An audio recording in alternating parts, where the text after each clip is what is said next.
السلام عليكم ورحمة الله. هذا الأسبوع راح يكون المختبر لجميع الجروبات هو عن البفرز، وإن شاء الله كذلك راح يكون الشغل مالت البفرز والابليكيشن مالته من يرجع الدوام بعد أن ينتهي من هذا الوضع الحالي.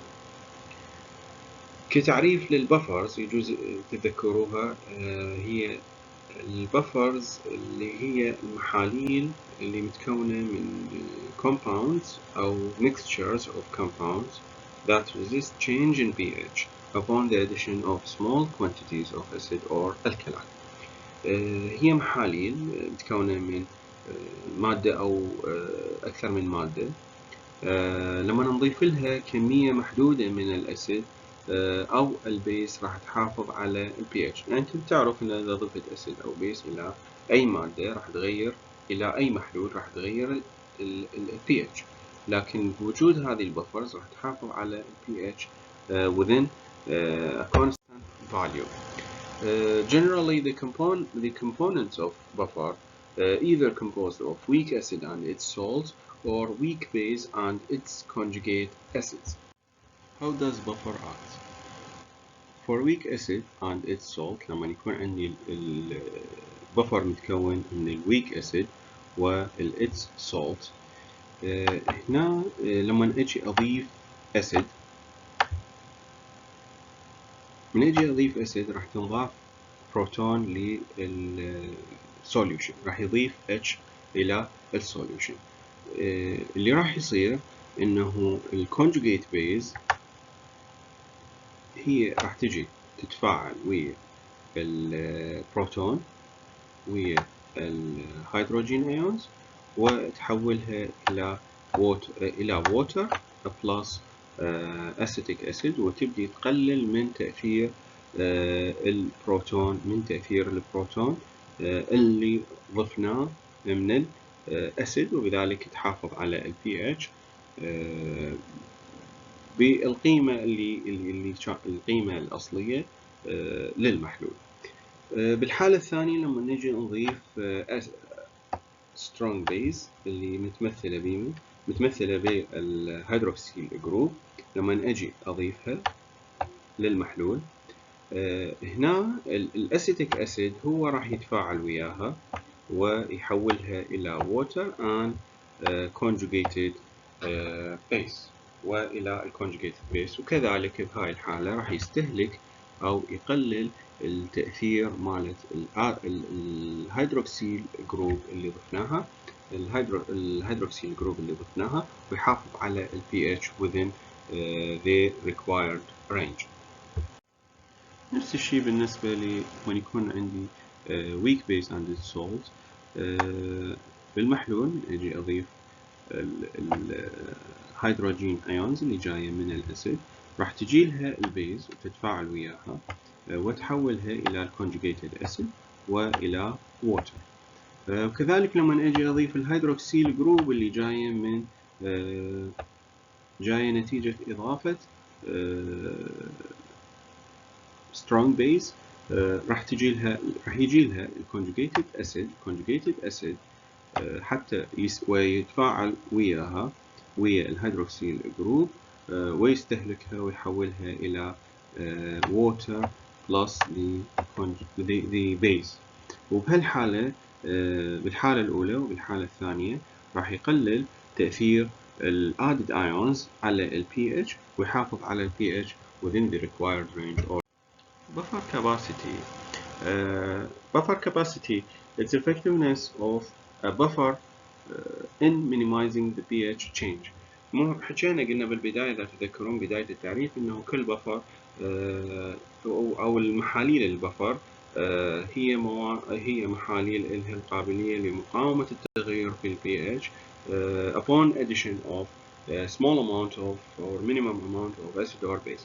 فهذه الأماونت إيش قد هي هذه الأماونت اللي ممكن تتحملها؟ هي هاي اللي نسميها البفر كاباسيتي. شلون ممكن نحسبها؟ ممكن نحسبها through this equation.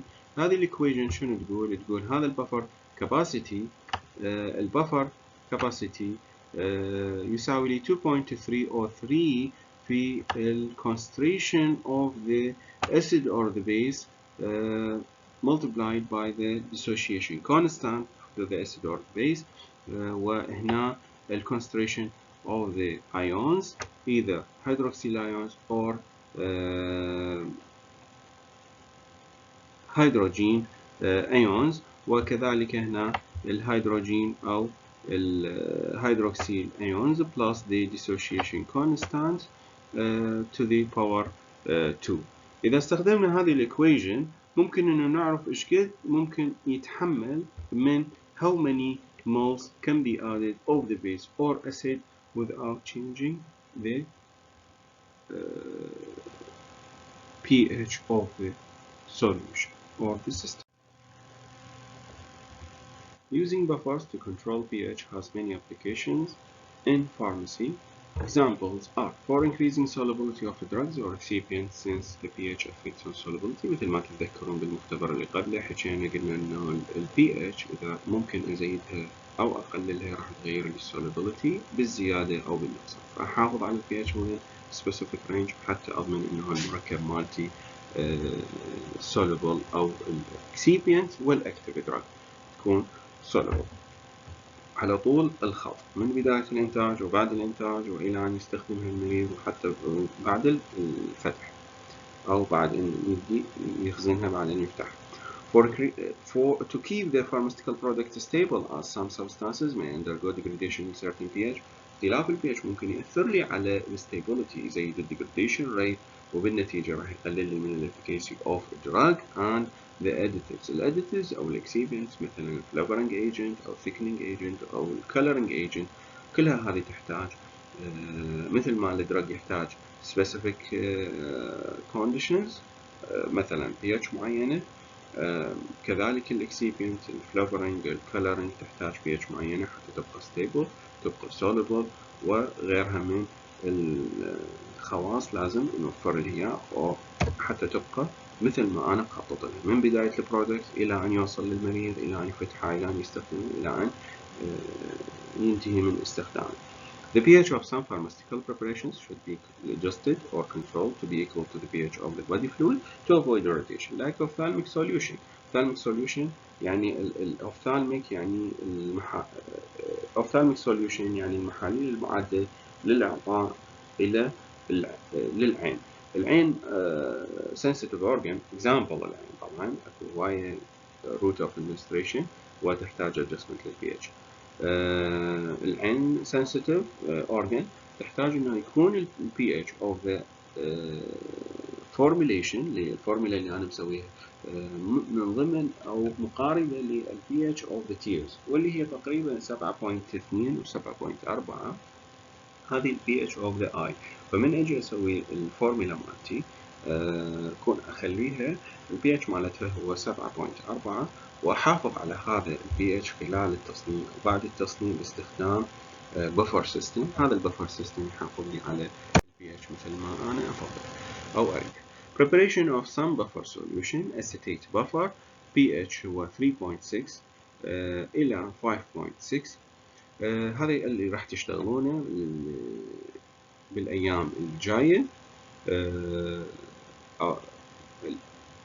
كل جروب راح يحضر acetate buffer pH مالتهم من 3.6 إلى 5.6. راح تحضر prepare solution A اللي متكون من 0.2 molar solution of acetic acid وحتى تحضر المولر ترجع إلى المختبر الأول مجرد بس تراجع راح تلقى بيه قوانين شلون تحضر المولر concentration. والمحلول B راح تحضر من عنده أو تحضر على شكل 0.2 molar solution of sodium acetate. راح تستخدم بعدين راح يصير عندك solution A and solution B.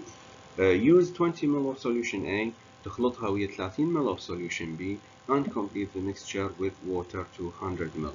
Measure and record the pH of the total solution. راح نستخدم pH meter راح نعلمكم عليه بالمختبر شلون تستخدمون ال pH meter. راح تشوف انه حتى من ممكن نضيف الاسيد او نضيف البيز راح يبقى ال pH ثابت.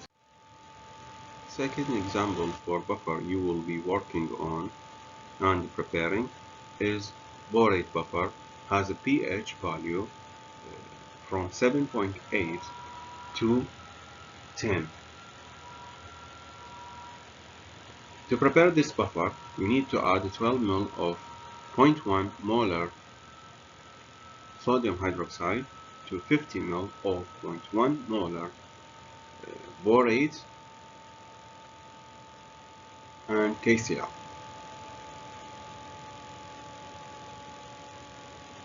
Then dilute up to 200 ml. Then measure and record the pH of total solution using pH meter in the lab. إلى هنا راح تنتهون من هذا المختبر.